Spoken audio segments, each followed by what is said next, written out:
Why does nobody want to work anymore? This question echoes through corridors of offices, boardrooms, and living rooms across the world.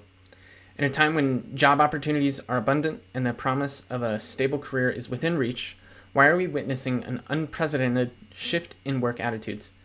The phenomenon isn't just about laziness or entitlement. It's a complex interplay of evolving values, changing economic landscapes, and a global reassessment of what truly matters in life. As we delve into this intriguing question, we uncover the profound societal transformations that are reshaping the very fabric of the workforce. Join us as we explore the deeper reasons behind this modern-day conundrum and what it means for the future of work. I'm Seth. This is Acquired Salary, the best living through career mastery. If you're new here, welcome. If you're returning, welcome back. I would greatly appreciate if you drop a like on this video and subscribe to this channel, because it is support like this that helps to grow Acquired Salary's reach so we can continue to give you free tools, information, and perspectives you need to build the life and career you want. Before we go answering the question, we need to first check our premises. This means we must confirm that the headlines and news reports that nobody wants to work is actually true. To start, we can take a look at the Bureau of Labor Statistics workforce participation rate. Labor force participation represents the percentage of civilians that are either currently working or actively looking for work. The labor reports show that we have indeed seen a decline in the number of people participating in the labor force. As you can see here, in the early 2000s, we had roughly an average of 66 or 65% labor force participation. And since the pandemic in the United States, we've seen an average of 61 to 62% labor force participation. This is an evident decline, confirming the premise that labor force participation has declined, but this does not necessarily mean that people are no longer wanting to work. If we take into consideration the number of people who are not in the labor force, i.e. not actively searching for a job, yet want a job, the story changes. Since the pandemic, the number of people not in the labor force that would like to work has increased. And since March of 2023, a trend is starting to form showing that more people want to work but are not actively looking. As you can see, in the early 2000s, we were in the mid 4,000s to low 5,000s, and as of now, we are starting to rise up past the mid 5,000s, and that trend is starting in March of 2023. The logical conclusion of this trend is that people want to work, but are giving up hope on their ability to find work. This raises the question of why are people giving up on looking for work? The simple answer to this question is that the candidate or job searcher's experience is very negative and arguably at an all-time low, which is discouraging people from trying. This is especially true for Gen Z and early career or junior level roles. So what is making the experience so terrible? A few things. A pandemic contrast, ghost jobs, employers' expectations, and decreased wages relative to inflation. The pandemic created an extremely loose job market, which made it easy for people to find jobs that had great compensation packages as well as work-life balance. Unfortunately, people remember this time vividly, and it has reset job seekers' expectations to be relatively high. During the peak of the pandemic, there were 5 job openings to the number of unemployed people. As you can see here, we were at a peak of 5. And average, we were sitting in the 2 range. So with 2 job openings per unemployed persons, there was a massive labor shortage, creating competition in favor of job seekers. Now that we are a few years out of the pandemic, the number of job openings has dropped to only 1.2 jobs per unemployed persons. It's actually even lower than that at 0.8, which is lower than the first half of the Trump presidency, which many economists agree was incredibly strong. This contrast and reset expectation contributes to the massive dissatisfaction for people actively in the job market, or a contributing factor to people exiting their job search. The next piece that makes job seekers' experience so terrible is the prevalence of ghost jobs.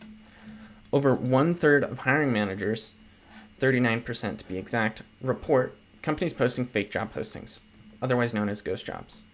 So it's safe to say that ghost jobs exist, but it's difficult to calculate what percentage of job postings are ghost jobs. Regardless, this creates a terrible candidate experience, as a candidate can get their hopes up that they found a job that they're a perfect fit for, But when they apply, it's a wasted effort. The company either automatically rejects the candidate or simply never responds and retains their information for when future positions open up. This makes it feel as though a candidate is beating their head against a wall. The pop culture definition of insanity is doing the same thing over and over again and expecting a different result. So, over time, it makes sense that people are going to give up and exit their job search. This is a brief explanation of ghost jobs, but for more detail, feel free to check out my other video, which goes into further detail on why ghost jobs are posted and how to avoid wasting your time on them. The third variable that is creating such a terrible candidate experience is employers' expectations. At this point in time, it's clear that businesses are expecting hiring managers to do more with less because of the restrictive monetary policy of the Federal Reserve and high interest rates. This is to protect a business's margins and ensure the business stays in business. In order for a business to stay afloat, they have to have healthy margins. The easiest way to increase net margins is by increasing gross margins, because theoretically, this passes through the balance sheet and has a multiplicative effect on net margin percentage. There's really only two ways to increase gross margins, and this is through either increasing the price the business charges for their goods and services, or decreasing the cost of goods and services. How can this be seen in the job market? Simple: higher expectations. At this point, employers expect entry-level employees to have 2 to 3 years of experience. This creates a problem of the chicken and the egg. The younger generation, Gen Z, was promised job opportunities after college. However, they can't find anything because of these unrealistic expectations set by employers and the fact that simply having a degree does not count as experience and does not get your foot into the door. The same can be said for if you take at senior level roles. If you take a look at companies which use the Eightfold AI application tracking system, you can see how even though a position can list something like a requirement of 0 to 2 years of experience, the actual hiring practices are hiring people that have 4 to 8 years of experience in the vast majority of cases. Theoretically, that means in order to make a horizontal move in the job market, if you're already employed, you must be overqualified. This gets into the final aspect of terrible candidate experience of decreasing wages relative to inflation. The most egregious aspect of the current labor market is that it is absolutely demolishing the American dream. The current market makes it so difficult to make a vertical move when switching jobs due to employers' expectations, as I just discussed. However, it's far worse if you're unemployed and a job seeker. Based on the newfound overqualification expectations, that means in order to find a job doing the exact same thing that you were doing before, you likely have to accept the same pay or a pay cut because businesses are trying to protect their margins. And this is just so that you can re-enter the workforce. So, as we've explored the question why nobody wants to work anymore, it's multifaceted.